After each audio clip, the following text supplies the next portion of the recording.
것입니다. 세상 끝날까지 항상 너와 함께 하리라. 날마다 함께 하시는 아멘이 있기를 바랍니다. 신앙 고백합니다.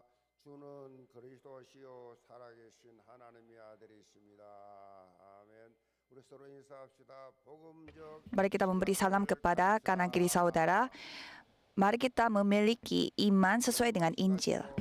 감사는 필수라는 제목으로 말씀을 Saya akan memberi firman berjudul bersyukur itu keharusan. 것도 있고 반드시 해야 하는 Ada hal-hal yang kita pilih untuk lakukan secara selektif dan ada juga hal-hal yang wajib kita lakukan.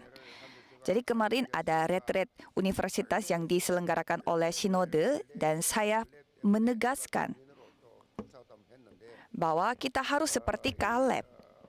대학생들은요 새학기를 그렇게 Dan kalau kita melihat mahasiswa-mahasiswi 한 학기에 pada saat mereka mulai semester baru, mereka harus menentukan mata kuliah yang akan mereka ambil. 신청을 하는데 과목을 보면 Dan kalau kita melihat mata kuliahnya, ada mata kuliah wajib jurusan dan ada mata kuliah pilihan. 자기가 원하는 대로 Kalau mata kuliah pilihan, kita bisa pilih mana yang kita mau dengar. Tapi kalau mata kuliah wajib jurusan, kita tidak bisa memilih. Wajib kita mengambil semuanya. Apalagi mendapatkan nilai F.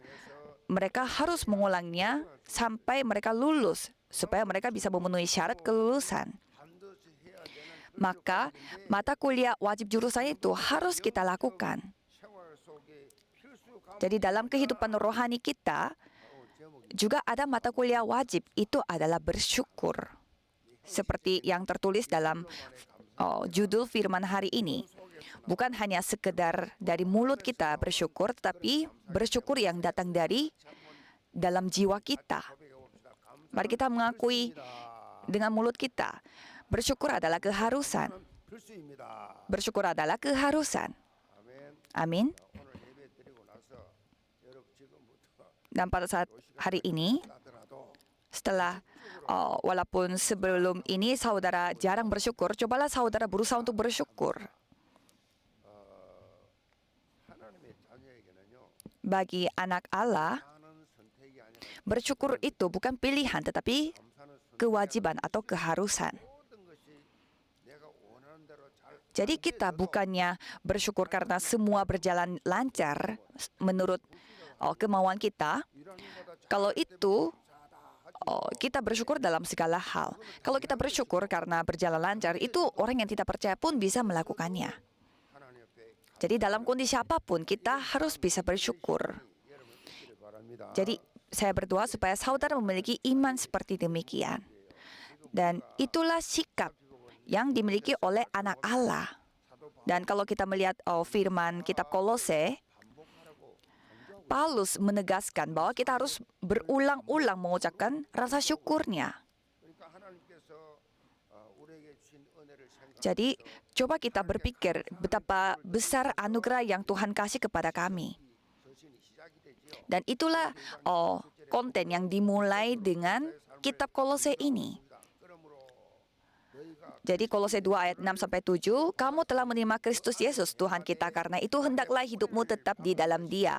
Hendaklah kamu berakar di dalam Dia dan dibangun di atas Dia. Hendaklah kamu bertambah teguh dalam iman yang telah diajarkan kepadamu, dan hendaklah hatimu melimpah dengan syukur sampai melimpah. 받은 하나님의 자녀는 Jadi anak Allah yang sudah diselamatkan bukannya bersyukur saja, tetapi bersyukurnya itu berlimpah. 과유불급이란 말이 있습니다. Ada pepatah Korea yang berbunyi kwayu bulgup. Artinya segala sesuatu yang berlebihan tidak baik, tetapi kekurangan juga tidak baik. Jadi hidup yang bijaksana adalah hidup dengan keseimbangan. 비가 와야 되는데 Hujan datang itu bagus, tapi kalau hujannya terlalu banyak menjadi banjir. Hembusan angin juga baik, tetapi kalau terlalu banyak anginnya menjadi angin topan.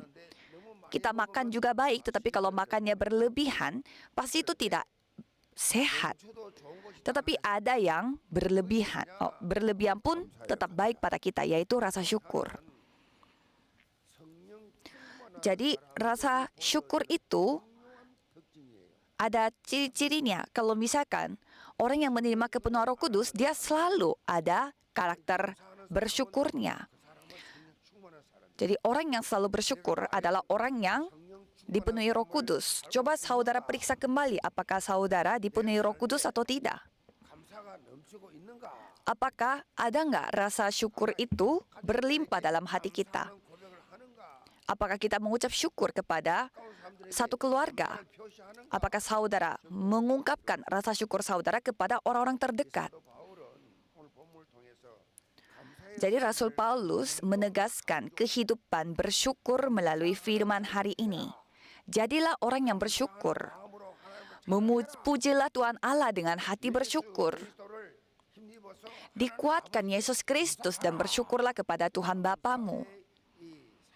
Jadi inilah cara hidup orang yang menerima kehidupan baru. Dan kalau kita melihat kondisi di gereja Kolose, sebenarnya kondisinya tidak bisa mengucap syukur. Pada saat itu banyak kaum Gnostik, yaitu mereka ajaran sesat, dan ada juga kaum Yahudi yang mereka terjebak dalam hukum Taurat, dan ada juga kaum mistik yang menyembah malaikat, sehingga mereka membawa kebingungan dalam gereja Kolose, sehingga jemaat Kolose mereka terpengaruh oleh mereka. Masa di tengah kondisi seperti itu mereka bisa mengucap syukur? Seharusnya jemaat gereja Kolose mereka mengejar hal-hal yang di atas, tetapi mereka hanya melihat hal-hal di bumi ini, hal-hal yang terlihat di mata. Sehingga mereka tidak melihat hanya Kristus. Itu buktinya. Kalau mereka tidak hanya Kristus, maka mereka akan melihat yang lain-lain. Dengan kata lain, mereka terjebak dalam hal-hal yang sia-sia sehingga mereka kehilangan intisarinya. Sama dengan kehidupan kita yang sekarang. Kita memegang hal yang sia-sia, hal yang bersifat pendahuluan, dan kita kehilangan intisarinya. Dan pada saat itu, apa yang menjadi paling penting bagi kita? Kita harus terbangun secara rohani. Kalau kita tidak sadar secara rohani, tanpa kita sadari, kita akan mengikuti jalan dunia. Itu kita harus hati-hati. Maka hari ini, saudara harus mengukirkan ini dalam hati saudara, pikiran saudara. Apa yang harus ukirkan? Yaitu rasa syukur adalah keharusan. Amin. Dari rumah harus mengucap syukur. Karena dari sana kita bisa melihat bagaimana orang yang diperbaharui oleh Tuhan. Kalau saudara harus hidupnya berbeda kelas dengan orang-orang yang beragama. Jadi jangan hidup dengan standar orang-orang dunia.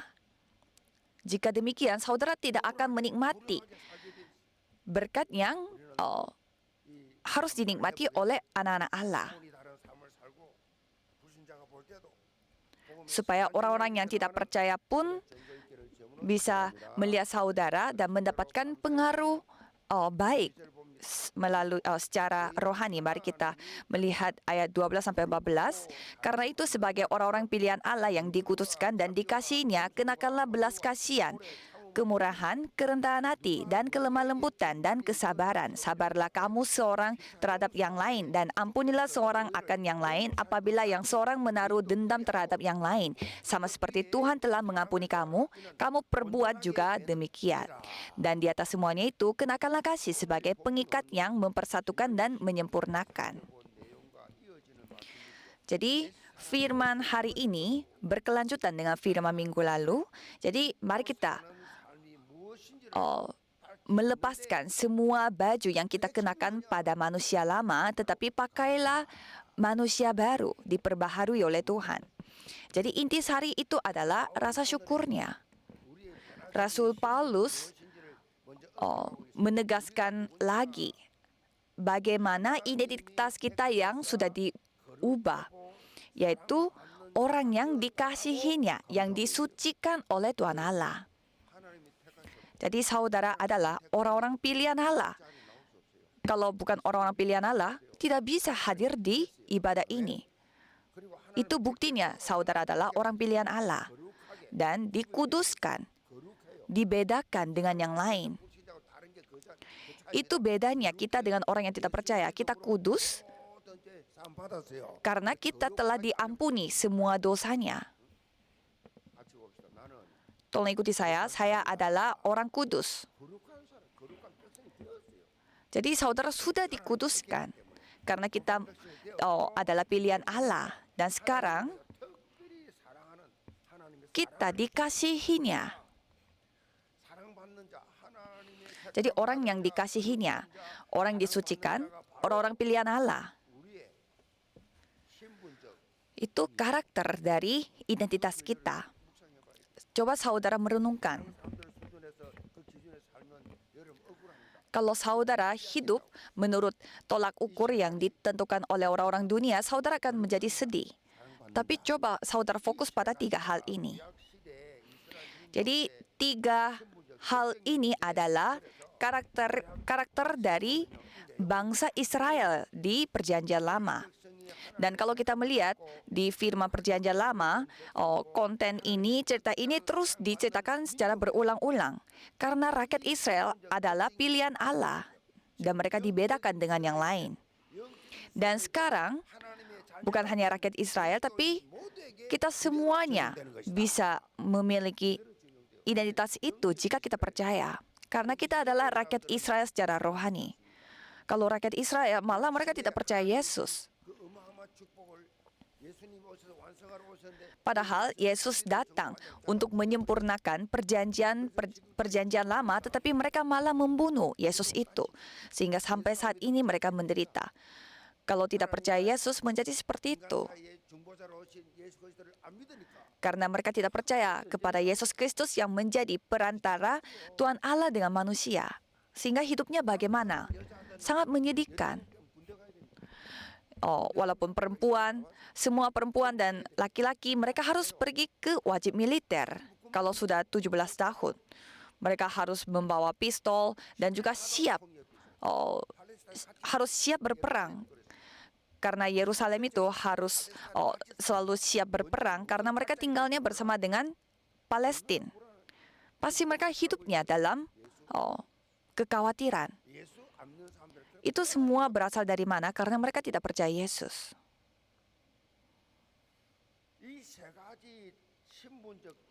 Jadi ini ciri-ciri dari identitas ini, ada akarnya, yaitu rasa syukurnya. Aku telah dipilih oleh Tuhan, dan aku telah disucikan, dan aku sedang dikasih oleh Tuhan Allah. Jadi, ini harus diukirkan dalam hati dan pikiran saudara. Maka saudara otomatis akan bisa bersyukur. Rasa syukur. Rasa syukur ini dipakai juga untuk kata bersyukur ini sering ada di dalam pujian. Apalagi lagu pujian yang dinyanyikan oleh orang-orang yang sakit. Jadi dari awal sampai akhir bersyukur. Yesus ada di dalam hatiku. Padahal tidak ada hal yang kita harus syukuri, tapi kita tetap mengucap syukur. Karena rasa syukur itu bisa membawa mujizat. Dengan keyakinan akan keselamatan,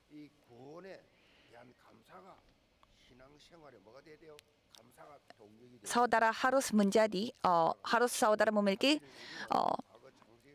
kekuatan dari rasa syukur ini. Melalui apa yang dilakukan oleh Adam, yaitu manusia pertama di Kejadian pasal 3, kita semuanya jatuh dalam dosa. Sehingga dengan kekuatan kita sendiri tidak bisa kembali pada gambaran manusia yang pertama, yaitu Kejadian 1 ayat 27-28. Tetapi kita sangat menakjubkannya dipilih oleh Tuhan dan menjadi makhluk yang suci. Dengan kata lain, kita telah dibenarkan oleh Tuhan. kamu adalah orang yang benar. Pada saat kita percaya Yesus, kita langsung menjadi orang benar. Roma 3 ayat 23-24 mengatakan, karena semua orang telah berbuat dosa dan telah kehilangan kemuliaan Allah, dan oleh kasih karunia telah dibenarkan dengan cuma-cuma karena penebusan dalam Kristus Yesus. 어렵다 하심을 얻은 자 되었느니라. 값 없이 아무런 대가도 Dengan cuma-cuma kita telah dibenarkan 값 없이 tanpa usaha kita. 이 은혜 의식이 날마다 새롭게 Jadi, 가슴에 터치가 되면 kasih karunia ini harus kita bawa setiap hari. Kalau gitu pasti otomatis kita dapat bersyukur. 5장 8절에 Kalau di Roma 5 ayat 8, akan tetapi Allah menunjukkan kasih-Nya kepada kita oleh karena Kristus telah mati untuk kita ketika kita masih berdosa. 확정하셨느니라. 그리스도가 십자가의 죽음으로 Melalui kematian Yesus Kristus. 하나님이 나를 사랑하는 증거예요. Jadi itulah buktinya 그리스도가 bahwa Yesus Kristus telah mengasihi kita. 사랑을 확정시켜 주셨다. Jadi di sana sudah menunjukkan kasih-Nya kepada kita. Jadi melalui penebusan dosa di atas salib kita telah dibenarkan oleh Tuhan. 모든 죄와 저주 Jadi kita telah dibebaskan dari segala dosa, kutukan, dan kuasa setan. Amin. 그러므로 이제 예수 Maka demikianlah sekarang tidak ada penghukuman bagi mereka yang ada di dalam Kristus Yesus. Roh yang memberi hidup telah memerdekakan kamu dalam Kristus dari hukum dosa dan hukum maut. 법적 해방이 Jadi kita telah merdeka secara hukum. 일사부절입니다. 그 죄에 대해서 대가를 치르고 나면 그다음 Jadi jika ada hukum berlaku, 보고 나왔어. 대가 치르고 ya kita harus mengikuti hukumnya. Dan kalau kita berbuat dosa dan kita sudah masuk ke dalam penjara dan melakukan semua yang harus kita harus lakukan dan kita sudah keluar dari penjara, ya sudah, dosa kita sudah selesai.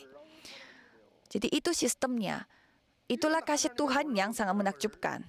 실제로 체험하는 만큼 Jadi seberapa banyak kita mengalami kasih Tuhan yang begitu menakjubkan, kita dapat bersyukur kepada Tuhan. 감상하러 나오는 삶 속에 임하는 변화와 성장의 열매를 이렇게 밝히고 있습니다. Dan Rasul Paulus menerangkan bagaimana buah dari pertumbuhan dan juga perubahan 겸손과 온유와 오래 참음을 dari rasa syukur itu, 누구에게 불만이 있거든 서로 용납하여 피차 용서하되 주께서 yaitu, 너희를 용서하신 것 같이 너희도 그리하고 이 모든 것 뒤에 사랑을 더하라. 이는 온전하게 매는 띠니라. 자, 이 내용들을 잘 보면요. 지금 골로새서 성도들이 yaitu belas kasihan, kemurahan, kerendahan hati, kelemah lembutan, dan kesabaran. 감사가 없어요, 골로새. Jadi itulah yang harus alami oleh jemaat Kolose. Karena mereka terus bersungut-sungut, mereka tidak bisa mengucap syukur. Dan mereka suka menghakimi satu dengan yang lain. 그러니 나타난 것이 뭐예요? Jadi apa yang ditunjukkan, apa yang terlihat, mereka jadi berantem dan bertengkar satu dengan yang lain. Jadi bagaimana akibatnya? 내가 신 것을 지키지 Mereka tidak bisa mengalami Roh Kudus yang mempersatukan mereka. 하면서 하나님께서 우리에게 주신 Jadi Rasul Paulus itu kembali menunjukkan hal itu dan memerintah kepada mereka, menasihati mereka bahwa kalian harus menjadi satu dengan kasih salib Yesus Kristus. 세 자리 숫자가 한국 사람밖에 없어요. 그러다 보니까 Jadi hanya orang Korea Selatan yang memiliki IQ tertinggi katanya. Tapi sebagai sisi buruknya, mereka menganggap diri mereka itu yang paling pintar. 우리 민족의 국민성은 모래알이다. 각자 너라 각자. Sehingga ada orang yang mengatakan bahwa karakter orang-orang Korea itu seperti pasir, tanah pasir. Karena mereka tidak bisa bersatu. Mereka semuanya berkependirian sangat tinggi dan egonya tinggi. Sehingga mereka tidak bisa bersatu. Sama seperti rakyat Israel bersungut-sungut tidak bisa menjadi satu. 계속 분쟁과 다툼을 일으키고 있죠. Sehingga terus membuat pertempuran dan juga perselisihan. Ada hal yang tidak bisa dilakukan oleh setan, yaitu mengasihi. Dia tidak bisa mengasihi. 사탄은요 절대 사랑이란 단어를 setan tidak pernah memakai kata kasih ini. 사랑 왜 그러냐? 사랑은 Karena kasih adalah sifat Allah. 하나님의 성품이에요.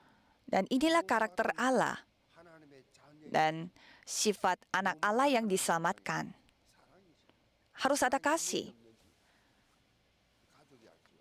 Jadi kita bisa melihat, 그 마음속에 그리스도의 사랑이 있는지 없는지 kita bisa melihatnya kalau kita adalah keluarganya dari orang-orang terdekat. 절대 사랑 Itu ciri-ciri orang terdekat. 판단하고 비판하고 Mereka suka menghakimi 이렇게 늘 그렇게 dan menegur dan menyakiti orang lain.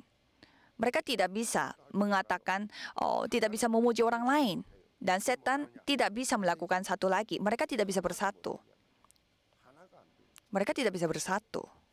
성령이 하나 되야 성부 성자 성령이 삼일째 하나 우리가 하나인 것처럼 저희도 하나. Jadi seperti Allah Tritunggal 이 하나 되면 힘써 지켜라. menjadi satu, kita pun harus bersatu. 하나 못 되게 합니다. 그 정신병 걸려 버리면 하나가 안 되죠. Maka kalau kita melihat, 각자 노니까 coba kita melihat orang-orang yang sakit mental, mereka tidak bisa memahami orang lain. 참소자 그랬어요. 참소자. Dan di sana dikatakan 그리고 뭐요? 이가 makna dari nama setan dan iblis 사람의 이 마음 itu artinya penuduh dan pemecah belah. Jadi bukan fakta, tapi mereka suka memakai kata-kata yang 해가지고 이간시켜버려. 이간이 완전 mereka suka memakai kata-kata yang sangat bahaya. 본인의 원수야. 이간시. 사단 하는 짓이라고. Jadi itu yang dilakukan oleh setan dan iblis sehingga orang-orang tidak bisa bersatu. 늘 말씀드리잖아요. 천주교도 하나고 전 세계 Jadi coba kita melihat agama Katolik satu, agama Buddha juga satu, bisa bersatu. Hanya orang Kristen saja yang susah bersatu. Ada ribuan departemen dan sinode. 교회들 보세요. Coba kita melihat gereja-gereja. 문제 없는 게 없어. Tidak ada gereja yang tidak ada masalah. Mereka suka sendiri-sendiri. 모임이 있어. 각자 따로 Ada kubu sendiri dan kaum sendiri tidak bisa bersatu. 당판을 치거나 Itu yang dilakukan oleh setan. 하나 되라. Padahal Roh Kudus mengatakan bersatu. 하나 되라고 강조하는. 바울 하나 되라고 성경이 강조하는데 Dan Paulus menegaskan kita harus bersatu. 사단이 하는 짓이. Itu yang dilakukan oleh setan. 가정이나 교회나 맡긴 담이 있으면 안 돼. Jadi jangan sampai 맡긴 담이 있으면 안 돼. ada tembok yang 담을 무너뜨리는 것이 영적 개혁. jangan sampai kita ada tembok di antara kita hubungan kita dengan yang lain. 전부 맡긴 담 버려버려. Kalau kita melihat reformasi rohani, 종교 apa yang mereka lakukan adalah menghancurkan tembok itu. 종교 개혁이 뭐였습니까? Dan pada abad pertengahan, waktu itu juga ada reformasi agama. 평신도 사. Jadi sebelum reformasi, ada tembok besar antara kaum 그러니까 rohaniwan 성경이 dan jemaat awam. Jadi Alkitab hanya tersedia dalam bahasa Latin sehingga orang awam tidak bisa membacanya. 종교 개혁은요. 성경 Jadi reformasi Protestan bertujuan untuk meruntuhkan tembok ini. 그래서 마틴 루터가 Maka Martin Luther dia bersembunyi dan 라틴어를 독일어로 번역을 menerjemahkan Alkitab itu dalam bahasa Jerman. Karena waktu itu berkembangnya teknologi percetakan.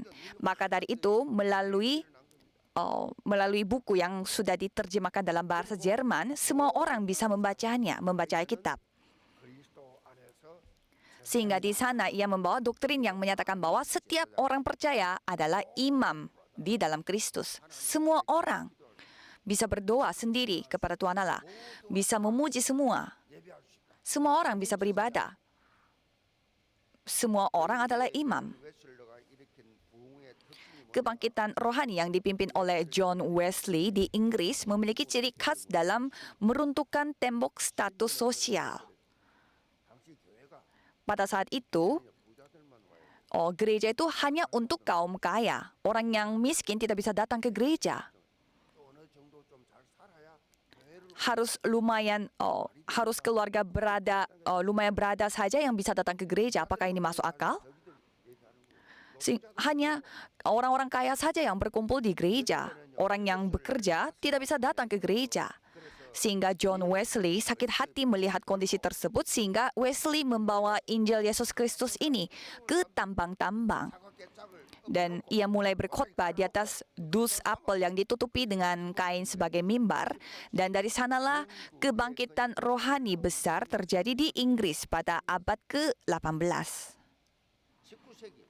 Kebangunan rohani di Amerika pada abad ke-19 juga memiliki karakteristik yang sama, yaitu meruntuhkan tembok pemisah di antara orang berkulit putih sama orang berkulit berwarna. Jadi orang yang berkulit berwarna artinya itu orang Asia dan juga orang berkulit hitam. Jadi pada akhir abad ke-19, kebangunan rohani membawa moto Injil juga bagi orang berkulit berwarna. Jadi abad ke-19 ini disebut sebagai abad misi. Sehingga tembok yang membatasi Injil yang hanya bagi orang kulit putih mulai runtuh. Sehingga membuka jalan bagi penginjilan global yang lebih luas. Jadi sama bagi kita, kita juga harus meruntuhkan tembok itu. Dan juga kita harus meruntuhkan tembok di antara kehidupan kita dengan Tuhan Allah. Jadi mari kita menikmati semua itu. Sehingga kita harus menerima negeri yang dijanjikan oleh Tuhan Allah. Jadi saya memberkati supaya saudara mengalami berkat tersebut. Subjudul kedua adalah keberlanjutan rasa syukur, ayat 15-17. Hendaklah damai sejahtera Kristus memerintah dalam hatimu, karena untuk itulah kamu telah dipanggil menjadi satu tubuh, dan bersyukurlah. Hendaklah perkataan Kristus diam dengan segala kekayaannya di antara kamu, sehingga kamu dengan segala hikmat mengajar dan menegur seorang yang akan yang lain, dan sambil menyanyikan mazmur dan puji-pujian dan nyanyian rohani, kamu mengucap syukur kepada Allah di dalam hatimu. Dan segala sesuatu yang kamu lakukan dengan perkataan atau perbuatan, lakukanlah semua itu dalam nama Tuhan Yesus, sambil mengucap syukur oleh Dia kepada Allah Bapa kita. Jadi di sana dikatakan bahwa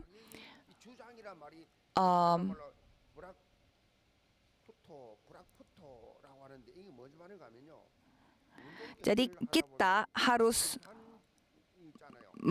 mengucap syukur kepada Tuhan Allah dengan damai sejahtera.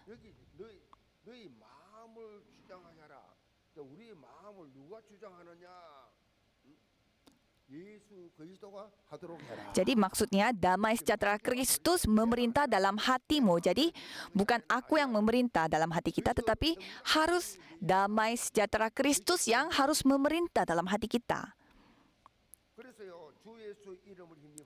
Maka dari itu, kamu mengucap syukur kepada Allah di dalam hatimu. Jadi coba kita melihat di setiap ayat dikatakan harus bersyukurlah, mengucap syukur. Jadi kita bisa melihat betapa besarnya pengaruh yang datang dari rasa syukur itu. Sehingga kita harus lakukannya secara berkelanjutan. Orang yang hidup damai itu adalah orang yang mengucap syukur. Jadi kita percaya dan menerima Yesus Kristus itu dan patutlah menjadi anak Allah. Tuhan memberi damai. Padahal tadinya ada rasa khawatir. Dan pada saat saya mengajak orang-orang percaya Yesus, tadinya mereka itu wajahnya itu sangat gelap. Tapi setelah mereka terima Yesus, mereka langsung berubah wajahnya menjadi sangat terang. Setelah mereka terima Yesus sebagai juru selamat, saya membuka mata dan melihat wajah mereka langsung berubah menjadi sangat terang dan putih, cerah. Itu buktinya ada Roh Kudus pada mereka. Kalau orang yang hidup di dalam setan, pasti kelihatan wajahnya saja sudah berubah, sudah berbeda.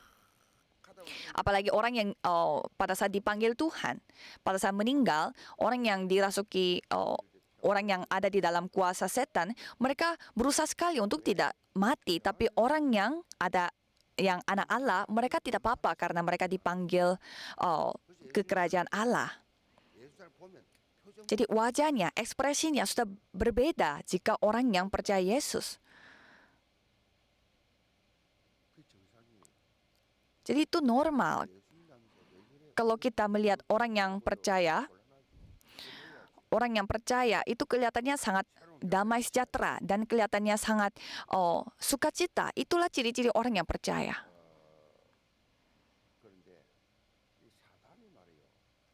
이 평안을 Tetapi 못하도록 setan ini akan terus menyerang saudara supaya damai sejahtera itu 생각 속으로 들어와서 bisa hilang 그 평안 dengan 합니다. rasa kekhawatiran saudara karena saudara bersungut-sungut dan mencurigai dan tidak percaya dengan firman Tuhan. Jadi setan terus memberi lalangnya dalam kepercayaan saudara sehingga hati saudara menjadi terpecah belah. 그래서 바울은 Maka Paulus mengatakan hendaklah damai sejahtera Kristus memerintah dalam hatimu. Menegaskan bagian ini. 이 말을요 원문의 뜻으로 Kalau kita menerjemahkan secara harafiah, 심판관이 되게 하라. biarlah Kristus, damai sejahtera Kristus ini menjadi juri dalam hatimu, menjadi hakim dalam hatimu. 이런 상황에서 이런 인생을 살면서 어떤 결정을 내려야 할지 Jadi 망설일 때 있잖아요. pada saat kita hidupan kan ada saatnya di mana kita harus memilih. Kita harus mengambil sebuah pilihan. Mau atau tidak, atau jadi atau tidak. Sehingga kita menjadi bingung. 근데 어떻게 해야 됩니까? Pada saat itu, apa yang kita harus lakukan? 어떻게 해야 되냐고 성령이 Jadi 계시는 caranya bagaimana? Jika kita memiliki hati di mana ada Roh Kudus, pilihlah, ambillah pilihan yang membawa damai sejahtera. Itulah kehendak Tuhan. Kalau tidak ada damai sejahtera, berarti itu bukan. 사람은 아니에요. Kalau saudara masih memiliki kekhawatiran, berarti tidak. 남들이 볼 때는 그 Walaupun orang lain melihatnya sangat capek sekali, itu melelahkan sekali. Tapi mengapa kamu mengambil jalan itu? Ya tidak apa-apa, karena hatiku yang damai. 하나님 기뻐한 증거예요. Dan itu buktinya bahwa Tuhan bersukacita. 말을 통해 외적으로 나타나면 뭐요? Jika itu damai sejahtera itu dapat dirasakan oleh orang lain, itu baru namanya penginjilan, karena orang lain pun bisa merasakannya. 말씀이 풍성히 거하면 말씀 속에 있으면 Pada saat kita berada di dalam firman Tuhan, kita bisa merasakan bahwa rasa syukur itu terus berkelanjutan. 성장을 할 수 있는 영양분을 공급하고 있어요. Jadi firman ini akan terus memberi 당연히 마음이 akan memberi nutrisi rohani kepada kita. 은혜를 못 받으니까 감사가 다 사라져. 그래서 Jadi ibadah itu sangat penting. 우선순위인 동시에 Ibadah harus dianggap sebagai prioritas utama, sekaligus batas terakhir di mana saudara menerima nutrisi rohani. 예배 통해서 Jangan pernah melupakan fakta bahwa kegagalan dalam ibadah akan membuat hidup kita menjadi kering dan hancur. 달리다. Jadi, menang atau kalah secara rohani dalam hidup kita itu ditentukan dari ibadahnya. 인문주의로 가득 찹니다. Karena kita harus memakai kemampuan manusiawi dan mengejar hal-hal duniawi sehingga kita menjadi khawatir sehingga tidak bisa tidur. 찬송과 실간 노래 Biarlah melalui ibadah saat kita memuji Tuhan dengan mazmur dan nyanyian pujian dan lagu-lagu rohani, 어디서 나온지 몰라. kita akan menerima kekuatan yang baru dan mengalami kelimpahan rasa syukur. 지난주일부터 예배 전에 Jadi mulai minggu lalu kita memuji Tuhan dulu sebelum beribadah. 이제 성도들이 Jadi kita berubah sedikit demi sedikit 예배드리는 supaya jemaat kita bisa membuka hati sebelum beribadah. 찬양 부르면서 뭐요? 감사하는 지 Jadi pada saat saudara menyanyikan pujian harus memiliki rasa syukur yang berlimpah-limpah. 하게 되는데 감사는 어려울 때도 합니다. 이 세 가지 응답을 받고 정말 하나님의 선택을 받고 하나님께서 정말 주시는 Jadi rasa syukur ini 신분이 바뀌고 pasti kita bisa nikmati karena kita menerima identitas baru melalui Yesus Kristus dan kita adalah anak Allah. 선교를 하는데 인도의 그 당시에 Dan ada seorang misionaris yang diutuskan ke India dan pada saat itu banyak sekali orang yang sakit mata di India. 보험을 그렇게 산에 증가. Sehingga misionaris memberi Injil kepada orang-orang yang sakit mata pada saat itu. Dan suatu hari, misionaris ini sendiri yang memiliki penyakit dan tidak tahu alasannya.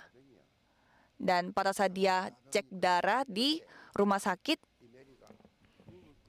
pada saat itu dia kena penyakit yang tidak bisa disembuhkan. 화병 걸리가신 걸 감사합니다. 이제 Dan pada saat itu dia langsung berlutut dan mengucap syukur kepada Tuhan. Tuhan, terima kasih karena memberi penyakit ini kepada saya. 할수 있는 이런 몸이 되게 하신 것 Karena penyakit itu tidak bisa disembuhkan sehingga dia bisa hidup bersama dengan orang-orang yang sakit juga. Sehingga dia langsung pergi ke tempat-tempat yang orang memiliki penyakit yang sama sehingga menginjil di sana. 이거 없는 목사 없습니다.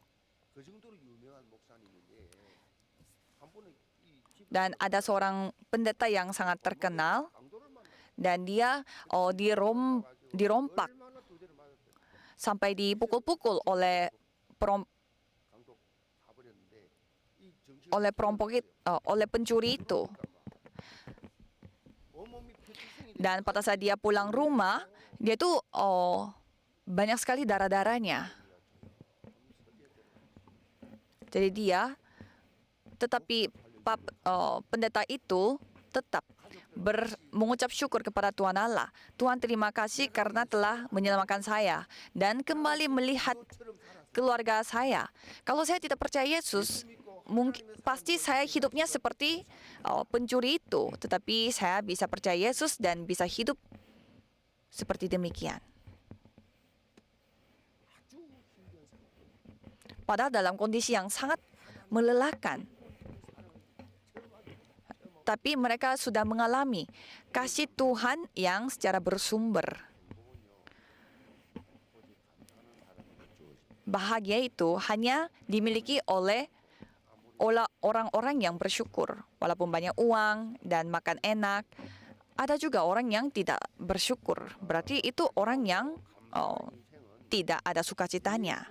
그리스도 그 이름의 권세를 실제로 Dan orang yang bersyukur adalah orang yang memakai kuasa nama Yesus Kristus secara nyata.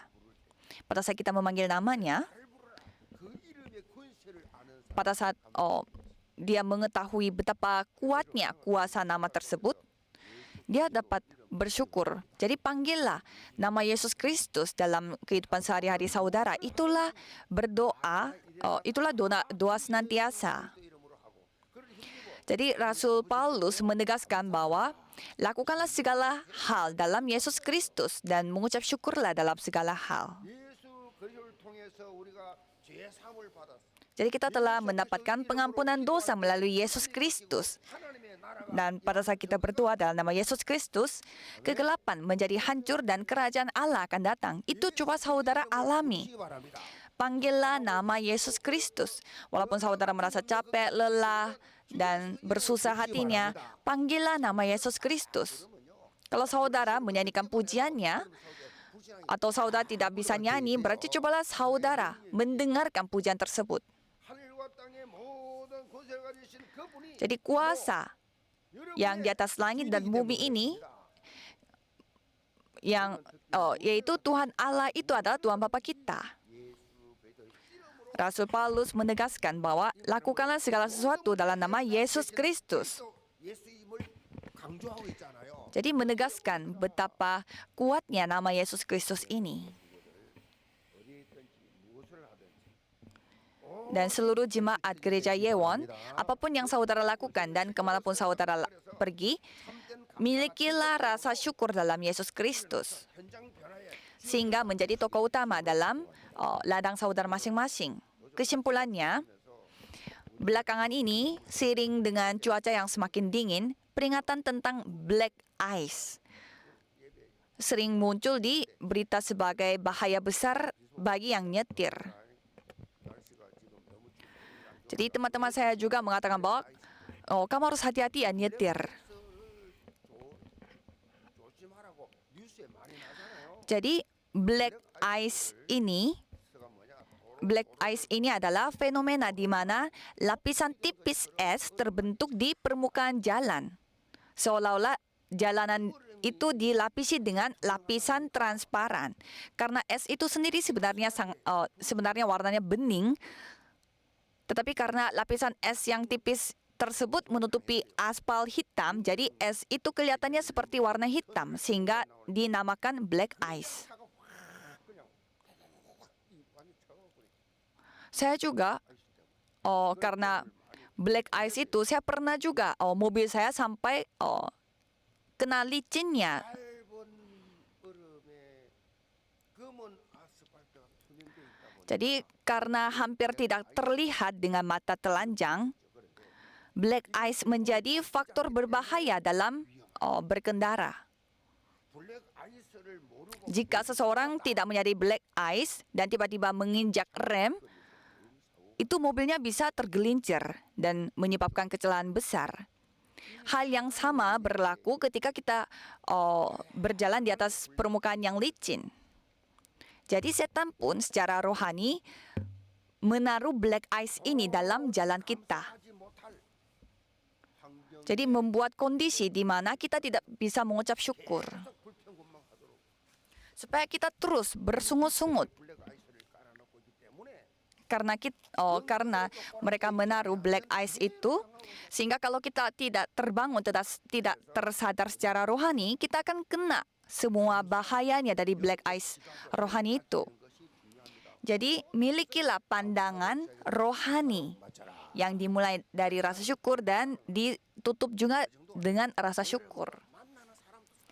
Jadi kemanapun saudara pergi, milikilah rasa syukur ini. Jadi saudara bertemu dengan siapapun, orang akan mendapatkan pengaruh itu dari saudara. 직장이 그 Jadi tempat kerja saudara dan daerah saudara, semuanya hidup lagi berkat saudara. Sehingga di departemen gereja kita pun, di setiap departemen